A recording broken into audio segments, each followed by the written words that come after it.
Une étude faite par des psychologues français révèle que la moitié des gens qui disent se sentir seuls ne le sont pas en fait.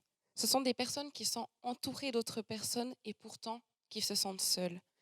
Est-ce que toi aussi tu t'es déjà senti seul alors que tu étais entouré de monde?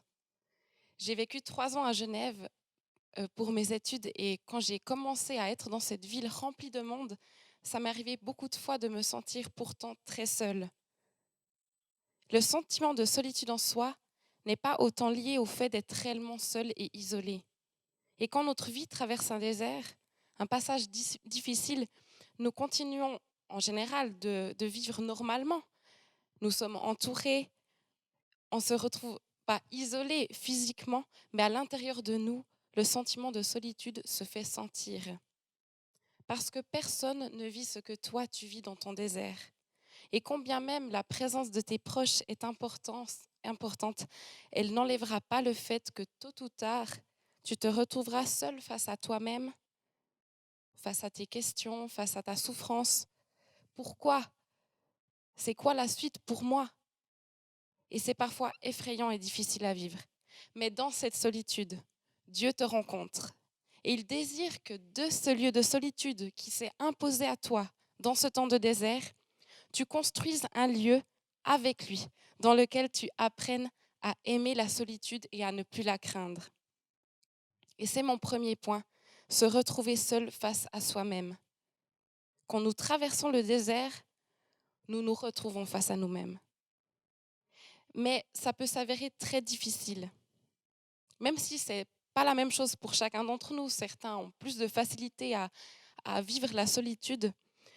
Eh bien, on a été créés pour être en relation. On a été créés comme des êtres relationnels, créés à l'image d'un Dieu trinitaire qui est lui-même en relation.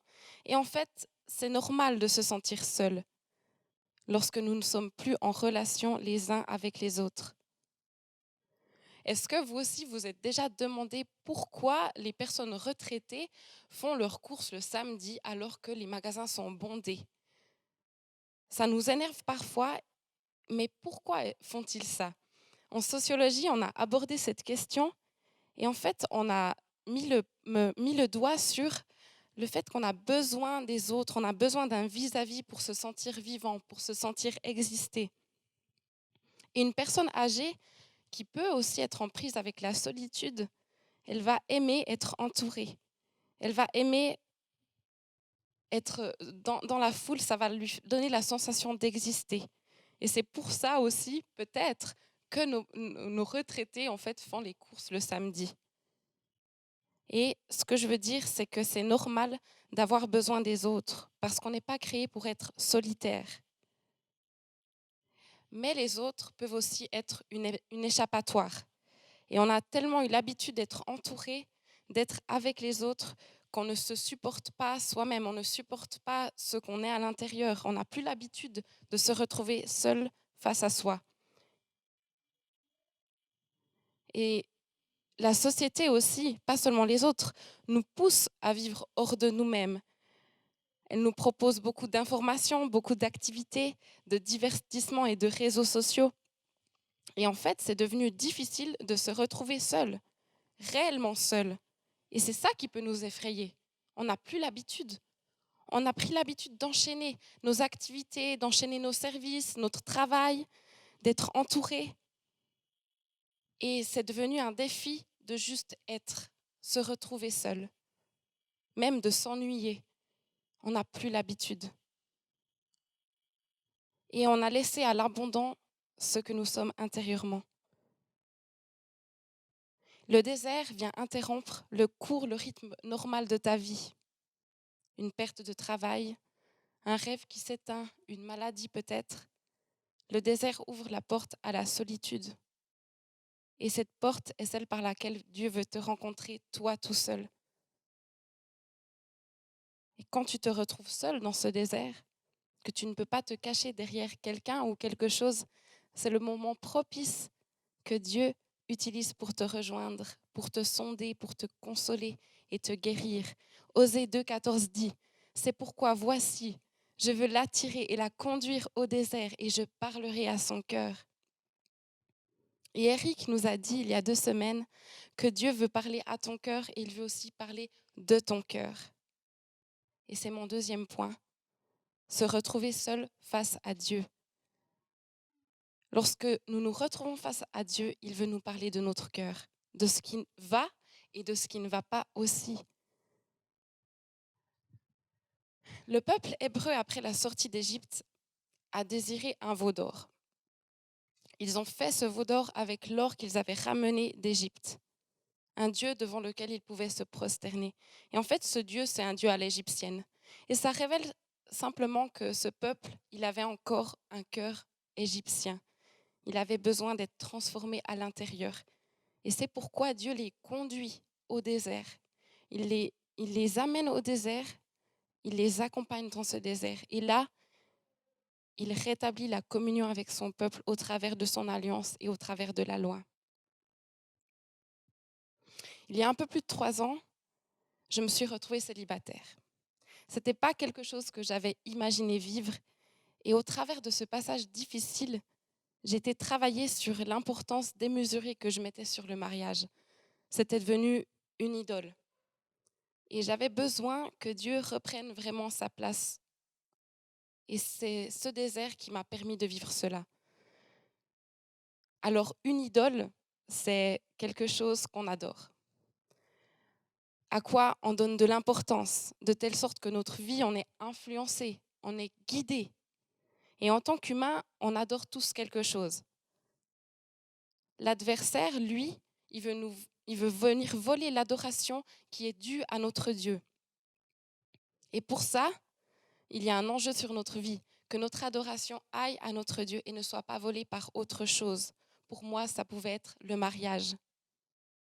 Autre chose, ça peut être un travail, un ami, un sport, la télévision, même notre service pour Dieu ou notre ministère, ou voir notre famille. En fait, ce ne sont pas forcément des choses mauvaises, mais ce sont des choses qui sont devenues le centre et qui ont pris la place de Dieu, dans lesquelles on va mettre toute notre énergie.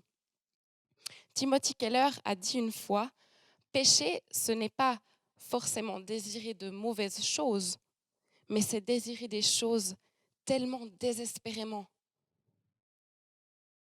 Et parfois, la perte de quelque chose, ce qui t'amène dans un désert, révèle qu'il y avait une idole qui se cachait derrière cela.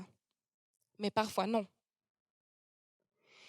Mais dans tous les cas, l'enjeu, c'est de se laisser sonder par Dieu. Est-ce qu'il y avait une idole cachée derrière? Et de choisir de lui rendre toute notre adoration. En toutes circonstances, de dire, Dieu, tu comptes plus que tout.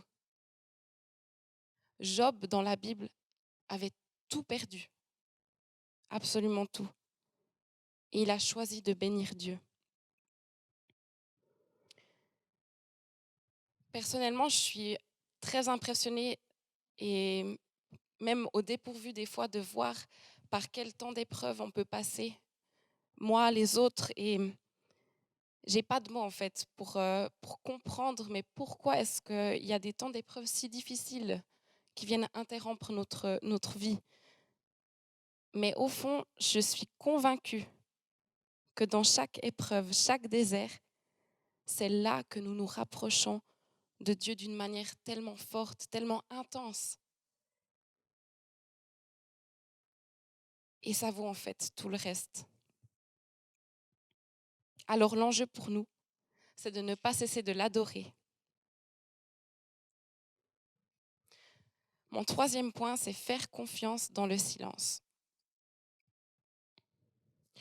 Parce que dans ton désert, tu peux aussi vivre des temps de silence. Tu voudrais la grande révélation sur ton avenir, savoir ce que tu dois faire et comment. Allez, maintenant, c'est quoi la suite, Seigneur? Ok, je suis dans ce désert, mais j'ai envie de savoir où tu m'amènes. Ou qu'est-ce que je dois faire comme choix maintenant? Mais tu n'entends rien de tel. Et c'est là que tu apprends à faire confiance à Dieu dans le silence. Alors, premièrement, j'aimerais aussi te dire que le silence de Dieu ne veut pas forcément dire que c'est non. Parfois, le silence de Dieu te dit, eh bien, je te laisse choisir. Qu'est-ce que toi tu veux? Ou aussi, le silence de Dieu te dit, mais qu'est-ce que je dis dans ma parole? Jésus, quand il est tenté au désert, il va par 3 fois répondre selon la parole de Dieu. Parfois, Dieu fait simplement silence parce qu'il veut te parler sur autre chose. Comme j'ai dit avant, il vient rencontrer ton cœur et pour ça, il doit faire le silence sur d'autres choses, sur ton avenir professionnel, sur ton avenir marital, sur toutes ces choses. Il met le silence parce qu'il veut te parler de toi, de qui tu es. Et parfois, si Dieu ne te dit rien, c'est parce que tu fais la bonne chose. Tu traverses le désert et tu cherches quelle voie tu devrais suivre, mais en fait, tu es déjà sur la bonne voie. Alors qu'on attend les lettres de feu, Dieu nous a déjà parlé et on doit simplement continuer et placer notre foi dans ce qu'il nous a déjà dit. Et en fait, on voit la même chose dans l'histoire du salut, où il y a parfois des très longues périodes de silence qui précèdent à de grands événements. Les 400 ans qui séparent l'Ancien Testament du Nouveau Testament, par exemple, ou les 400 ans du peuple hébreu en Égypte. Et en fait, Abraham avait reçu la promesse de Dieu que sa postérité posséderait le pays de Canaan. Dieu lui avait parlé et lui avait même dit que sa postérité serait asservie à l'Égypte, mais qu'après 400 ans, elle la quitterait. Donc avant le désert, Dieu a parlé. Il a aussi parlé à Jacob, son petit-fils, et il lui a dit, c'est moi qui descendrai avec toi en Égypte, et c'est moi qui t'en ferai aussi remonter. C'est sur la parole de Dieu que Jacob se rendit en Égypte, là où le peuple deviendra esclave. Et dans la Bible, le passage qui parle depuis que le fils de Jacob est mort, en fait, Joseph, jusqu'à ce que le peuple se multiplie et qu'il soit assujetti au pharaon, qu'il devienne esclave, tout ça, c'est en quelques versets et Dieu ne dit rien d'autre. C'est comme si c'est des centaines d'années silencieuses durant lesquelles Dieu ne parle pas. Mais Dieu, il avait déjà parlé. Il avait dit à Abraham et à Jacob que cette période venait et surtout que derrière, il allait agir et il allait libérer le peuple. Et ça se passe après cette longue période de silence par Moïse. Donc le silence du désert que toi tu traverses ne signifie pas que Dieu est absent ou que ce qu'il t'a dit et promis ne s'accomplira pas. Alors ce matin, c'est peut-être un rappel pour toi de te souvenir ce que Dieu t'a déjà dit. Qu'est-ce que Dieu t'a déjà dit? Et alors ta foi se met en action pour croire aux promesses de Dieu, pour croire qu'en toutes circonstances, il est juste et il est bon.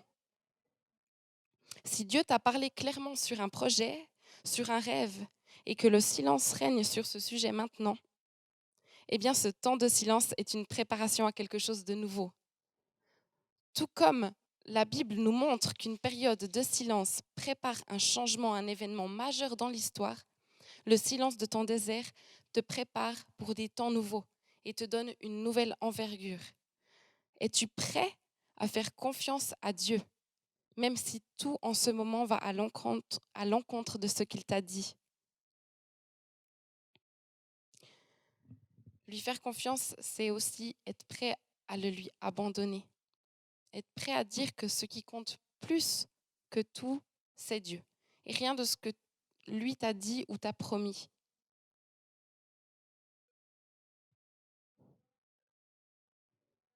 Dire je te fais confiance au travers du désert et du silence, c'est aussi comprendre que notre but ultime, c'est pas l'accomplissement d'une promesse ou d'un rêve, mais le centre, c'est Dieu. Et c'est sa révélation au monde.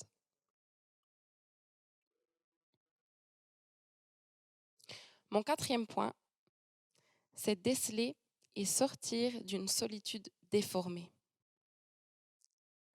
Un des risques de la solitude est de développer un mode de vie solitaire. Le fait que personne ne puisse saisir totalement ce que tu vis, ça ne signifie pas que les autres sont contre toi. Si tu as été déçu de l'autre car il n'a pas dit ou fait ce que tu aurais attendu, ça peut avoir provoqué en toi de te replier sur toi-même. Et là, tu manques la troisième oasis dont Géraldine nous a parlé dans le précédent message, qui est le corps de Christ. Et Dieu veut te redonner confiance en l'autre.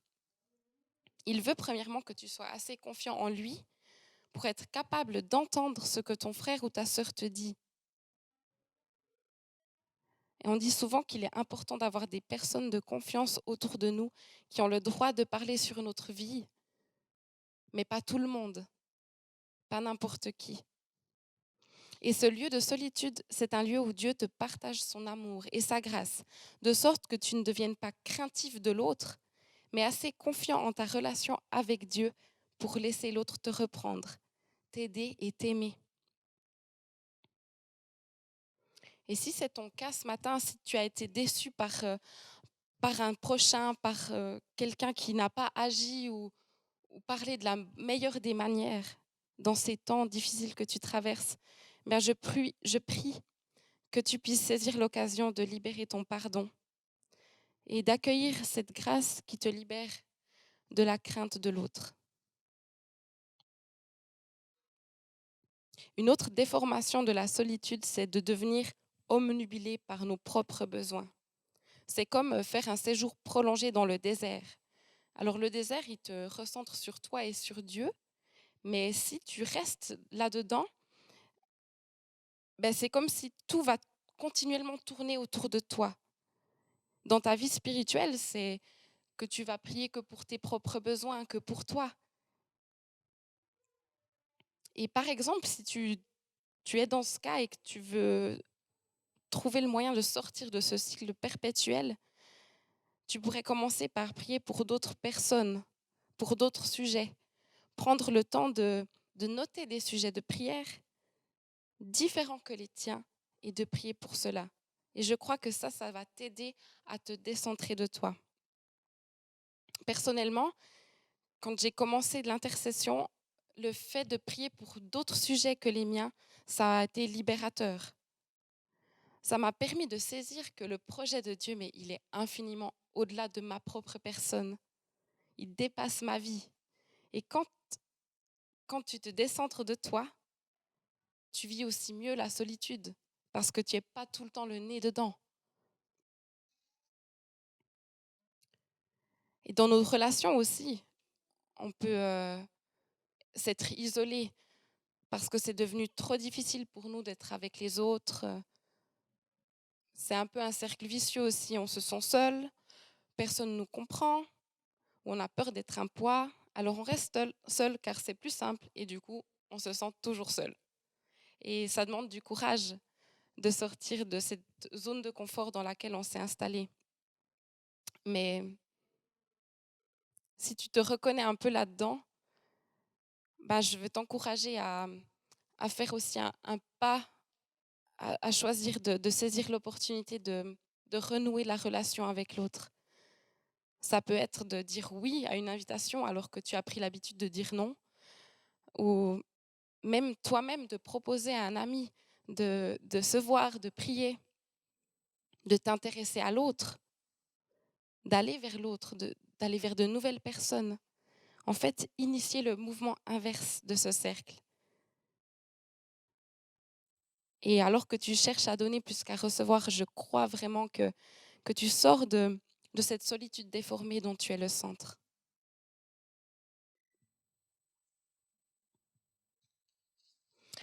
Ma conclusion pour ce message, c'est d'apprendre à aimer la solitude.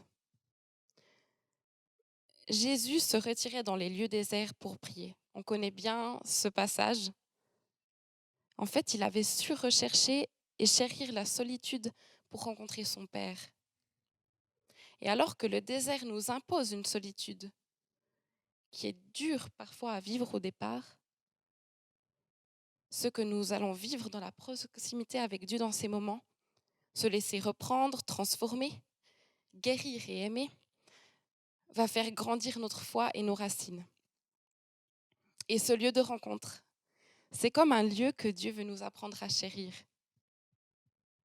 Et on va plus être effrayé de se retrouver face à nous-mêmes parce que c'est un lieu rempli de son amour et de sa compassion.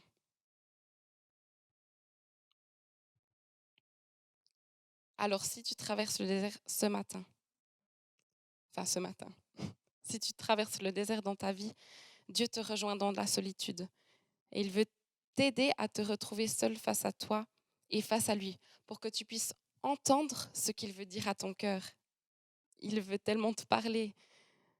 Il veut que tu lui laisses faire en toi de l'ordre, te montrer les endroits où il veut reprendre sa première place. Et si tu vis des silences dans ton désert, crois, saisis que Dieu n'est pas absent. Il est là. Et fais parler ta foi dans ce silence. Fais parler ta foi en ce qu'il t'a déjà dit et en ce qu'il fera. Alors, abandonne-toi à lui et fais-lui confiance.